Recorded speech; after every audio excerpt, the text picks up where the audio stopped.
Greetings, fellow thinkers and drinkers, and welcome to this third and this final installment of our look back at the solo career of Tony Martin. We have had the forgettable Back Where I Belong from 1972, and 17 years later we had the fantastic Scream, released 2005, and well, yeah, he was always consistent, wasn't he? So, 17 years after that, 2022, the album we are here to discuss today, Thorns. A little bit of background. This is more of a band effort than was, well, either of them, but especially Scream, which was very much a solo effort. Not just the amounts of instruments that Tony Martin played, also wrote the songs and provided the vocals. Yeah, this does have, as I said, slightly more of a band feel to it. So, who do we get on this occasion? Well, we get the man himself on vocals, guitar, bass, and once again, violin. The most interesting addition to this is Scott McClellan, an American, I believe, of whom I know very, very little. Apparently he contacted Tony Martin somehow.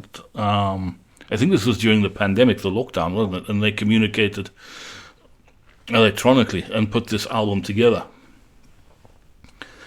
I unfortunately know very little about Scott McClellan, other than what I'm about to discuss. Tony Martin's son Joe Harford again plays some guitars, I think in a lesser role, lesser capacity than he did on Scream. As far as I can ascertain, the majority of the work here is done by Scott McClellan. Another, shall we say, guest appearance along with Martin's son Dario Malo, with whom Martin also collaborated much in the past.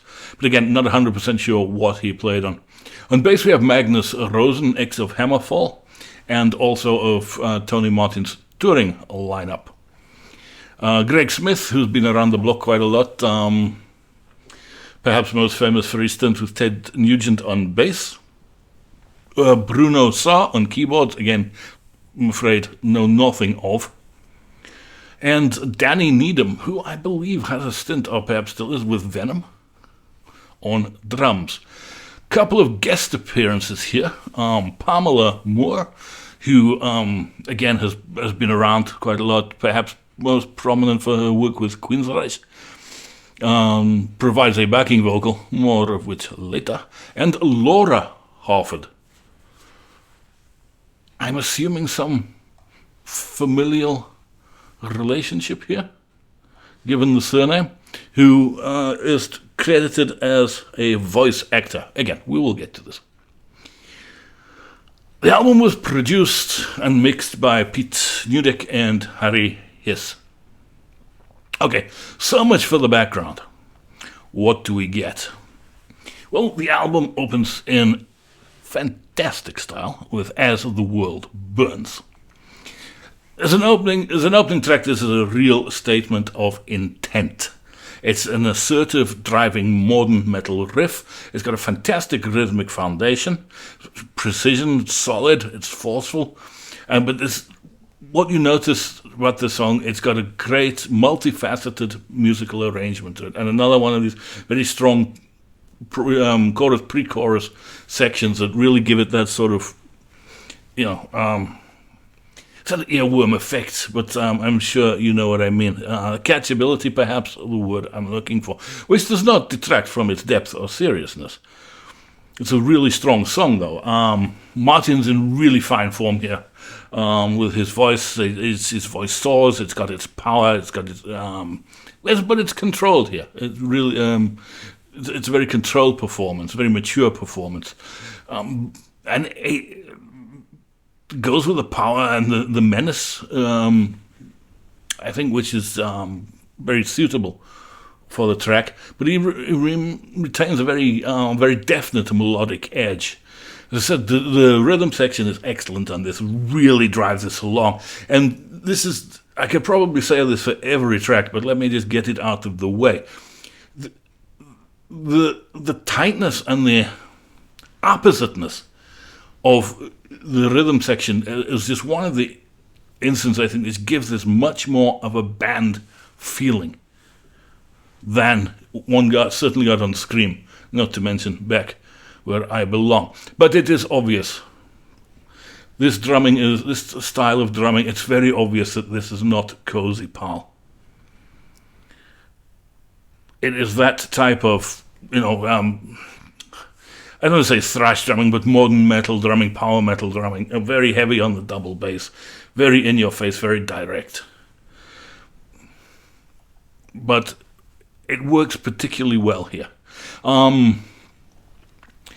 Okay, it's the first time I ever heard Scott McClellan play, and I really like this so far. Not only the riffs and the song construction, but he offers, he offers an old school, shall we say, metal sensibility, but it's got a very modern bite to it. Is that production? Is that his playing? Difficult to say. But yes, and the track itself, I think, very, very effectively sets the tone for what is to come. And yes, it does hark back to Martin's Black Sabbath past. It could very much have been from that Headless Cross era. But again, very much its own thing. It's a very strong opener, and I really like it.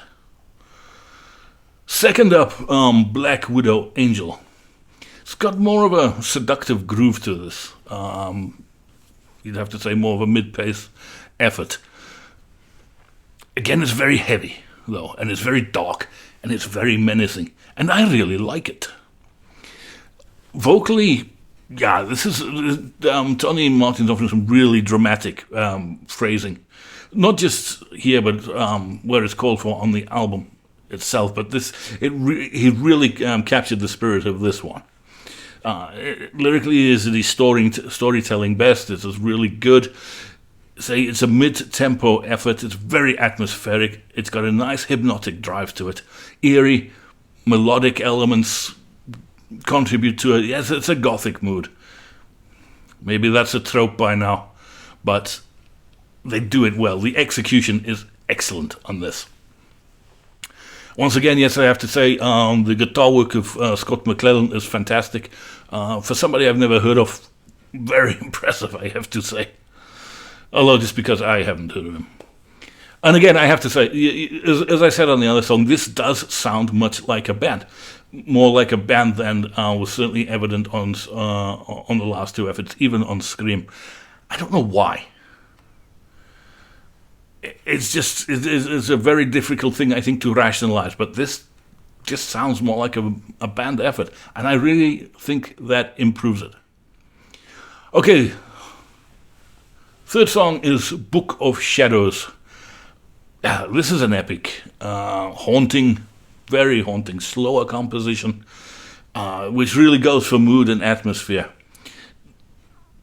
Very strong melodic focus on this. Although this is not a pop song, or there's no way a ballad. But it just emphasizes Martin's ability to take these darker, moodier numbers and infuse them with the perfect vocal for the song. Melody, emotional nuance, everything you need would be, the song needs, I think, is here. Very, very well controlled, very expressive. And he moves very seamlessly, as he did at his peak, from quiet introspection to powerful passion. You think back to those great Sabbath performances, very reminiscent. Yeah, more acoustic guitar on this, perhaps, which gives it enriches the verses with a certain warmth, I have to say. Chorus expands the track, with more open sound, heavier sound. There's an interesting solo in this. Is it a keyboard solo? Is it a guitar synth solo? I'm not sure. It's short, but it's effective. Although, like I said, I'm not sure exactly who or what is playing it. Again, but ultimately, with these good songs, and this is a damn good song. And should we need further proof of Tony Martin's ability as a songcrafter and vocalist. Well, here you have it. Just give them the sheen to this, if you will, or I think it's almost the longest track on the album, but it gives it a slightly more epic scale to it. Yes, you could have imagined this on Headless Cross. You could. Now this finishes with a brief spoken word section, which I have to assume is provided by Laura Harford, as she was credited as a voice actor on the record. It's very short. It's nothing. It doesn't get in the way of the song or anything like that. It's not nothing to compare with that 20-minute snooze fest that Dio tacked onto the end of the Maçhonquèrre album or anything like that. It's just maybe even 2 sentences at the end of the song. You have to listen to it in context with the lyrics. I'm not going to discuss all that, but yeah, she features here. Really, this is what all of them, but this one really said to me, I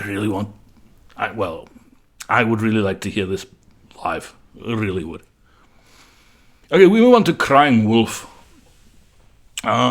which is more relaxed as an acoustic intro. The most melodic and relaxed song thus far, but it has no less energy. No. Mid-paced, has obvious single potential. It's not as in your face. They could easily have released this as a single. More great vocals from Tony Martin. More excellent guitar work from Scott McClellan. Maybe a palate cleanser, I don't know. But it's a damn effective one. And in the right world, or maybe that parallel universe we keep dreaming of, this should have been a hit. Okay, we move on to Damned by You. Very dynamic, this. Very emotionally charged. And it stretches out a bit more. It has that epic feel, that epic character to it. Slow, it begins in a slow, almost dirge-like. Does evoke Sabbath? Yes. But it picks up pace for the solo middle eight, as again, which also very reflective of a lot of Sabbath epic tracks. Rhythmically, it's built,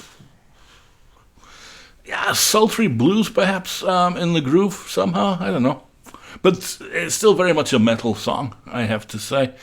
You really need to listen to this one. It's got excellent musical dynamics to it, and you'd have to say again, this would not have been inconceivable on one of those first 3 Black Sabbath albums. It really would not.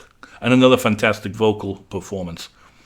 Commanding, passionate, and perhaps Scott McClellan's best performance on the guitar thus far. Next song is No Shame at All. Yeah, this has got swagger to it. It really has. This confident, rocking track. Little bit of a mischievous spirit to it. At least I get that. It's up-tempo. It's full of energy. Fast-paced, driving, muscular riffs, very crisp percussion. Not the most original, but a damn good one. Another great charismatic and engaging vocal from Tony Martin. Very tight, punchy, energetic rhythm from the bass and drums here. Guitar, yes, gritty, driving. A lot of character to it, the whole song. Another really good solo from McClellan, I have to say. On the album, this is the most unabashedly fun, carefree, relaxed track in some ways. Maybe also could have been the single, who knows. But this is much more in your face. This is a borderline thrash song. I don't know. Where do you draw the line on these things? But this is heavy, and it's really good. Okay, Nowhere to Fly. For me, yes, another real standout here. Great melodic depth to this. Great emotional resonance. Another acoustic introduction, but it builds to a slow, heavy grind, which gives it that epic feel.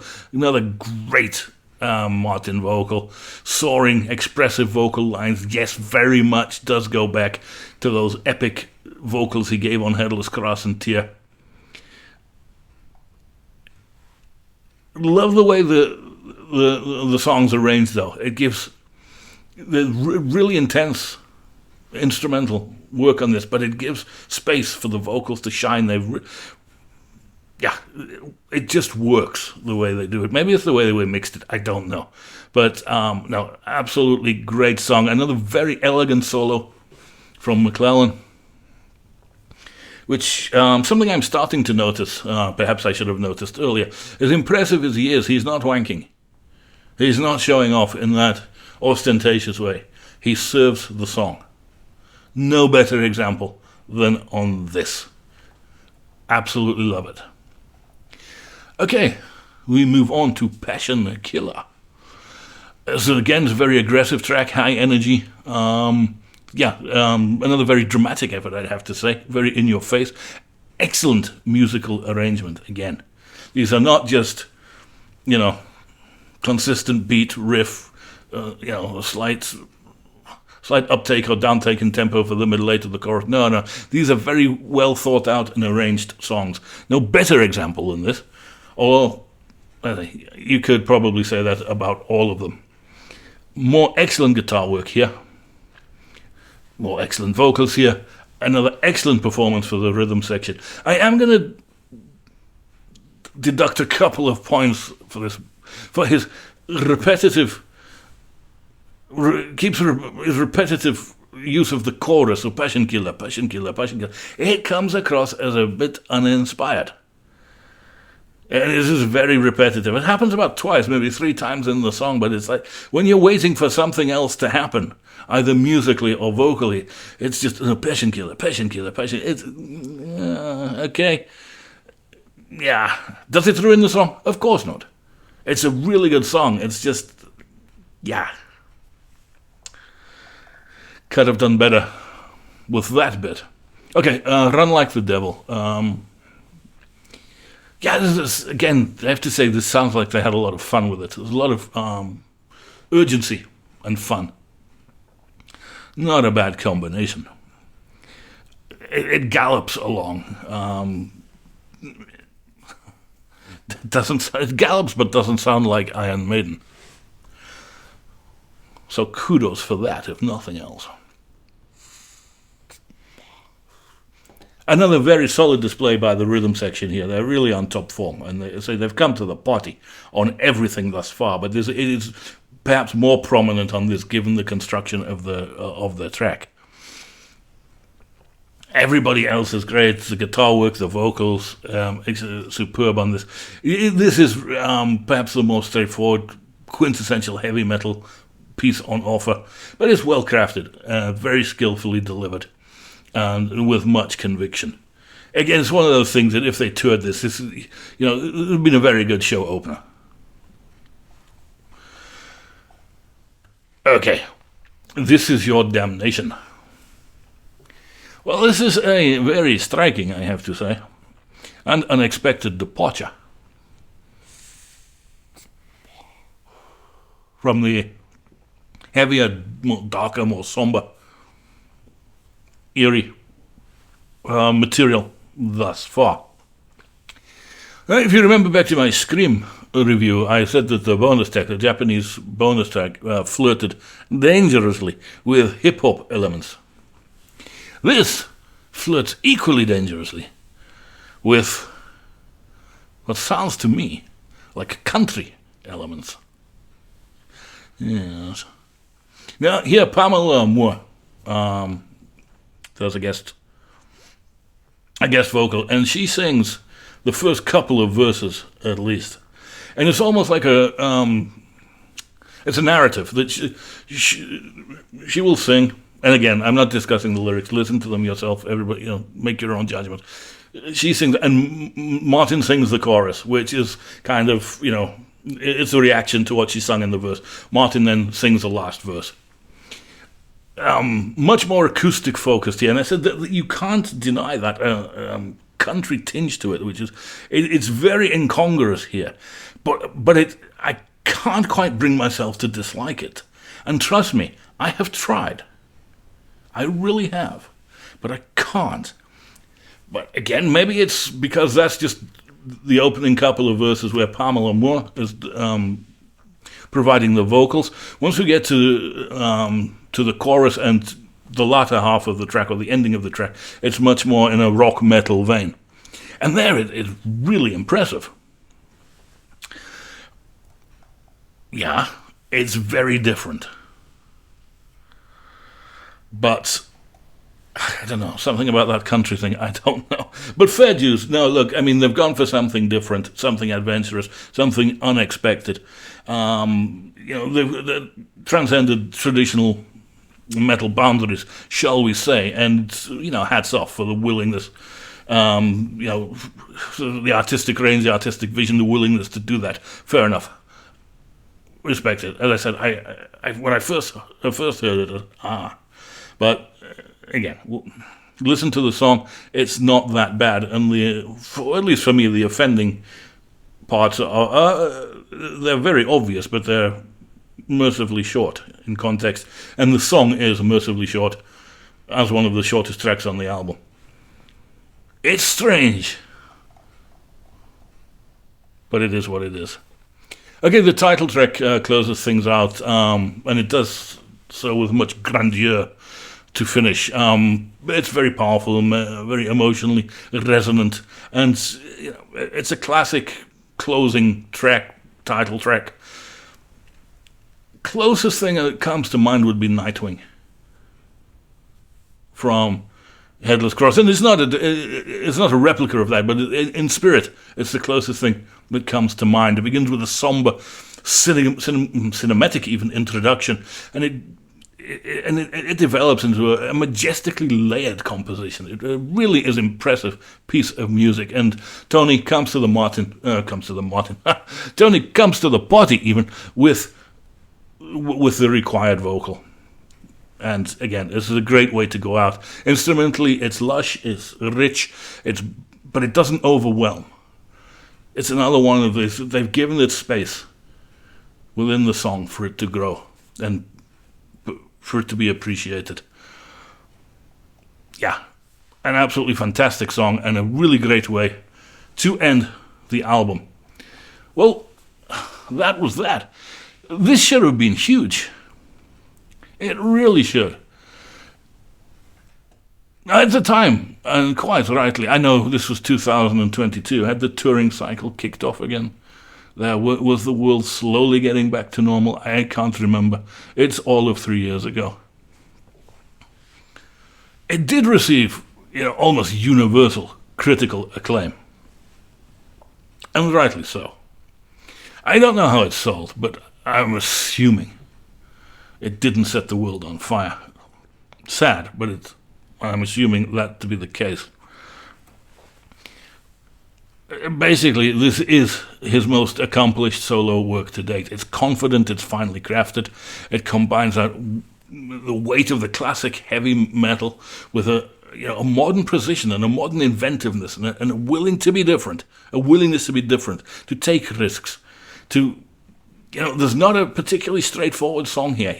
There's a lot of thought gone into these compositions and these arrangements.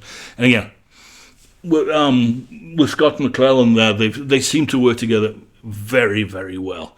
And McClellan seems to bring an awful lot to the party here. And let's just say he seems to bring out the very best of Tony Martin. And, hats off to the rest of the band as well. There's great performances on this record. And again, I've said this before, but they do sound like a band. The production is crisp, it's spacious, it's well balanced, you can hear everything, but it's not compressed or anything like that. Everything's allowed to breathe. Martin's voice is very dominant here in many ways. But occasionally I do think he could have been a little higher in the mix. That may sound like a contradiction, but, listen to it for yourself. There are some occasions on let's say the verses of certain songs where I could have just done with his voice being a little higher in the mix, but there's a very nuanced criticism. Even, it's an observation, it's not a criticism. And for Tony Martin himself, he says unmistakably his voice, he's in full form. Well, is this the same guy that sang on Headless Cross and Tear? Yes, it obviously is. Can he perhaps still hit those notes he did almost 40 years ago now? Maybe not. He doesn't try to here, but the power, the precision, the warmth, everything that made his voice so special is still very much in evidence. But what I particularly like is the songwriting here. There is that wonderful blend of melody and heaviness. It goes from the epic to the intimate. Even if we're talking about This Is Your Damnation with those slightly dubious country influences, well, fair enough. Again, I'm not going to criticize them for trying something like that, or at least not on one song. But no, these songs are, as I've said before, extremely well constructed, extremely well arranged. Lyrically, again, I've avoided too much discussion, but it explores very Martin-esque themes, corruption, endurance, redemption. But he does it all with intelligence and theatrical flair. Again, one should really listen to them for oneself. Yes, it does echo in some ways, his halcyon days with Black Sabbath, but this is obviously a much more personal project, I think, where Scream very much was a personal project, and this does come across as more as a band effort, and is so much more coherent and cohesive for it. But no, really, he dominates this. He really does. And again, I'm sure people will be wondering, so I'll discuss it. As a hypothetical Black Sabbath album, yes, it is not inconceivable. I would rank it better than Cross Purposes. I would rank it better than Forbidden, which I also said the same about with Scream. It is certainly superior to the really quite awful 13 that the Osbourne-fronted Black Sabbath produced, was their final effort. Yeah, this is imaginative, this is vibrant, it's current, yet it's traditional, it's creative, it's everything a lot of those albums I've just mentioned were not. And again, as I said last time, if only he'd had a more stable band around him. And he'd been able to produce more works of this quality. Well, I don't know. But maybe he was happy with his career. I don't know. Maybe there are advantages to not being in a band and spending 6 to 9 months of the year on tour. Certainly domestically, I'm sure that has its advantages. But that's only something he understands. So, the verdict: if you're a Black Sabbath fan, or if you're a fan of this type of this is metal, this is an absolutely essential purchase, as was Scream. If we can ignore Back Where I Belong, Scream just proved its intent and ability, but it delivers the most complete package. It really does. He still has the fire. He still has the ability. And this is, sadly, despite its critical acclaim, this seems to have done nothing in commercial terms. And it's a pity. Well, had we had more of releases of this quality and of the quality of Scream, he might, become a solo star. But he may not have been the beloved what-if figure that I think he has become. As I said, he's certainly based on this. He more than has the ability. And again, is that just because he's been working with McClellan? I don't know. But I have to say, the one question you really have to ask is, why have they not followed this up? It's been 3 years. And as far as I know, he's not really doing anything else. But again, I don't know. Well, there we have it. This is absolutely fantastic record. I cannot recommend this highly enough. I really can't. And given his reputation for reliability and consistency, I can't wait until 2039 to review his fourth. solo effort. And I will just make a little request here. In case I'm not around, would one of you please kindly review it for me? That would be much appreciated. Now, at some point, I am going to take a look at not all of his collaborations. There are just too many. And I don't think they necessarily deserve a video for each one. I don't quite know how I'm going to structure that, but I'm going to have a look at some of them, where he spent most of his career, in the studio, as it were, working with and for other people, because that has produced some absolutely great music. But again, this is him standing on his own, Tony Martin solo, 3 efforts thus far. The one we will pretend didn't happen. The second one, fantastic. This, almost out of this world. Yeah. And yet nobody knows about it. Oh, it's not as widely known as it should be. Okay, well then, that is my opinion. As always, please let me know what you think. Feel free to share, to like, to subscribe, to comment, and all those good things. And until next time, I wish you well. I thank you for your indulgence, and Maçhonquèrre.